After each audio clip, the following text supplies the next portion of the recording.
Kim. I'm one of the co-chairs of this year's AAJA National Convention here in Washington, D.C. Now this summer, you'll have the chance to learn new journalism skills, meet new faces, and catch up with old friends.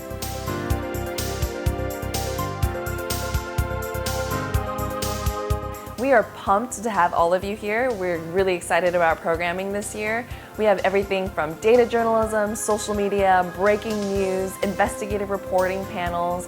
It's going to be an awesome conference.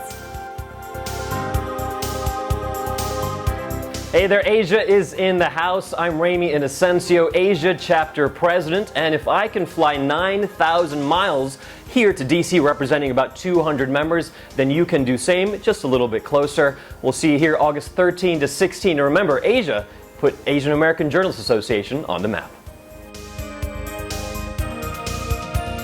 From fantastic networking to job searching and finding out the latest trend in journalism, I'll be looking for you.